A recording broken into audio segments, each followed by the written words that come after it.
Vaibhav Sharma. I am part of Impexperts, word of import export. Already मैं आपके साथ कुछ वीडियो शेयर कर चुका हूँ जिसमें आपको मैंने कुछ चीज़ें बताई हैं इम्पोर्ट एक्सपोर्ट के बारे में, और आपके बहुत सारे उस पर कमेंट भी आए हैं, बहुत सारा आपने उसको लाइक भी किया है। उसके लिए दिल से आपका थैंक यू, धन्यवाद। आज के वीडियो में मैं आपको कुछ इंपॉर्टेंट चीज़ें शेयर करना चाहता हूँ जो है एक्सपोर्ट इम्पोर्ट में ई कॉमर्स का क्या रोल आता है, ई कॉमर्स ओवरऑल क्या चीज़ है और वो हमें कैसे हेल्प कर सकती है अपना बिजनेस ग्रो करने में। एक्सपोर्ट इंपोर्ट की अगर बात करें तो एक्सपोर्ट इंपोर्ट में ई कॉमर्स की वजह से एक्सपोर्ट इंपोर्ट आज बहुत इजी और बहुत सिंपल हो गया है। पहले बहुत मुश्किल था एक्सपोर्ट इंपोर्ट में काम करना, क्योंकि ऑनलाइन का कुछ सपोर्ट नहीं था। तो आपको जो प्रोडक्ट बाहर भेजना है वो प्रोडक्ट आपको खुद लेके आना पड़ता था, कहीं जाके कहीं पे पर्सनल विजिट करना है, ट्रैवल करना है। अगर कोई प्रोडक्ट आपको साउथ इंडिया से लाना है, कोई प्रोडक्ट आपको जम्मू कश्मीर से लाना है, तो वो उसके लिए प्रॉपर फिजिकल आपको ट्रैवल करना पड़ता था। ई कॉमर्स के आने से क्या बेनिफिट हुआ है कि एक ही प्लेटफॉर्म पे सारी चीज़ें अवेलेबल है।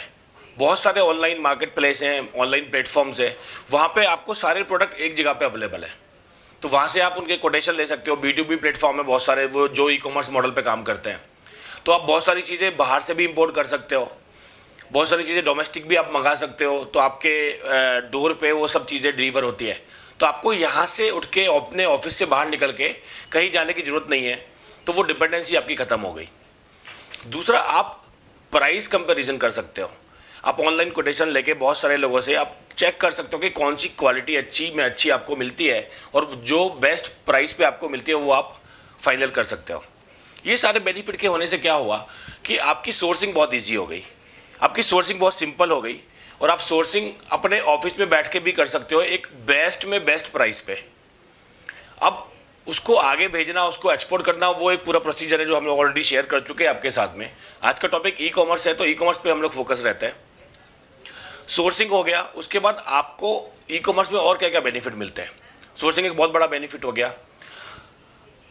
जैसे मैं आपको एग्जांपल देना चाहता हूँ, आप आज कोई प्लांट लगाइए, मान लीजिए 10 लाख रुपए का प्लांट लगा, आपने उसमें कोई प्रोडक्ट बनाया, उस प्रोडक्ट की कॉस्ट जो आ रही है बनाने की वो 10 रुपीज़ पर पीस आ रही है, 10 रुपीज़ पर पीस की कॉस्ट है उसकी। 10 लाख का प्लांट लगाया आपने, और आपका जो मंथली प्रोडक्शन है वो मान लीजिए 1 लाख यूनिट है। अब आप कंपैरिजन कीजिए कि आप ई कॉमर्स के थ्रू, आप B2B के थ्रू अगर ये प्रोडक्ट बाय कर सकते हैं कहीं से भी, तो पूरे चांसेस है कि आपका जो कॉस्ट है 10 रुपीज़ पर पीस, उससे सस्ते में आपको ये मिल जाएगा। आप चाहे बाहर से मंगाइए, इंपोर्ट कीजिए, या डोमेस्टिक कहीं से मंगाइए। दूसरा, आप लोग को जो 10 लाख रुपए की कॉस्ट आती है प्लांट लगाने की, एक्चुअल कॉस्ट तो बहुत ज़्यादा आती है, वो कॉस्ट भी आपको नहीं लगानी है। आपको जो उसका एक्चुअल परचेज प्राइस है वही आपको पे करना है। मान लीजिए 8 रुपये पर पीस आपको पे करना है जो उसका एक्चुअल प्राइस है। तो आपकी कॉस्टिंग कम हो गई, आपका इन्वेस्टमेंट कम हो गया, और फ्लेक्सिबिलिटी आपको मिल गई। ये जो आपने प्लांट लगाया है उसमें जब तक उसका प्रोडक्शन चालू रहेगा आपको वो चीज़ बेचनी पड़ेगी। अगर उसकी डिमांड कम हो गई और प्रोडक्शन आपका बंद पड़ा रहा तो आपका लॉस हो जाएगा। उसमें जो आपने इन्वेस्टमेंट की है, उसका जो भी आपने लैंड लिया होगा, बिल्डिंग लिया होगा, प्लांट लगाया होगा, इक्विपमेंट मशीनरी लगाई होगी, वो सब आपका वेस्ट जा रहा होगा। तो यहाँ पे वो रिस्क नहीं है। अगर आप B2B से कर रहे हो, ई कॉमर्स से ट्रेड कर रहे हो, ऑनलाइन मंगा रहे हो, इंपोर्ट कर रहे हो, या डोमेस्टिक भी मंगा रहे हो, तो आपका वो सारा इन्वेस्टमेंट बच गया, वो सारा रिस्क आपका बच गया, और आपका जो एक्चुअल कॉस्ट है वही आपको पे करना है, जो आपका बाय प्राइस है, जो कि प्रोडक्शन कॉस्ट से भी कम होने वाला है। उसके पूरे चांसेस हैं। जितने भी सस्ते कंट्रीज हैं, वियतनाम है, चाइना है, ताइवान है, वहाँ से आप इंपोर्ट कर सकते हो, और भी बहुत सारे कंट्रीज हैं। तो ये बहुत बड़ा बेनिफिट है कि ई कॉमर्स का हमारे लिए होता है। अब अगर बात करें ई कॉमर्स का सेटअप, आपका खुद का अगर बिजनेस ई कॉमर्स पे डालना हो उसके लिए क्या कर सकते हो। बहुत सिंपल प्रोसीजर है। पहले आपको रजिस्ट्रेशन करना है अपने बिजनेस का ई कॉमर्स के प्लेटफॉर्म पे। अमेजोन है, फ्लिपकार्ट है, स्नैपडील है, ये 4-5 जो बड़े प्लेटफॉर्म है उन पे आप डाल सकते हो, जो 80-90% मार्केट पूरा कवर करते हैं। ऐसे तो बहुत सारी साइट है, बट जो 80-90% मार्केट पूरा कवर करके बैठे हैं, इसमें अमेजोन, फ्लिपकार्ट, स्नैपडील, ईबे, ये सब में पूरा 90% मार्केट कवर हो जाता है। तो ये सब प्लेटफॉर्म पे आप अपना प्रोडक्ट डाल सकते हो बना के। पूरा उसके लिए अकाउंट क्रिएशन करना होगा, बेसिक कुछ डॉक्यूमेंटेशन उसके लिए होता है। डॉक्यूमेंट की अगर बात करें तो आपको उसके लिए एक GST सर्टिफिकेट चाहिए होगा, आपका जो पैन है, आपका जो पूरा KYC है वो चाहिए होगा, और आपका चेक की कैंसिल कॉपी एक चाहिए होती है उसको। उसके अलावा आपका जो आधार कार्ड है वो आपको चाहिए होगा। आपकी कंपनी के सारे डिटेल्स के नाम से आप कर रहे हैं कंपनी के नाम से, तो वो सारी डिटेल आपको चाहिए होगी। ये सारी डिटेल डालने के बाद आप पूरा अपना अकाउंट सेटअप कर सकते हैं। अकाउंट का अप्रूवल होते ही आप उसका पूरा वहाँ पे कैटलॉग बना सकते हैं, अपनी प्रोडक्ट की लिस्टिंग कर सकते हैं वहाँ पे। वो ये सारा काम थोड़ा स्पेशलाइज्ड है, क्योंकि बहुत सारे बायर्स और सेलर्स होते हैं प्लेटफॉर्म पे। बहुत सारे सेलर्स बैठे हुए हैं जो प्रोफेशनल सेलर्स हैं। उनकी पिक्चर्स क्वालिटी अलग होती है, उनका कंटेंट अलग होता है, उनका एक एक वर्ड बहुत कीमती होता है।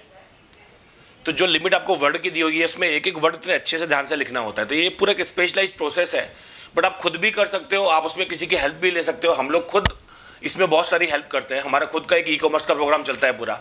अगर ये सारा प्रोसेस आपको हम लोगों से कंप्लीट करवाना है तो उसमें भी हम आपकी हेल्प कर सकते हैं।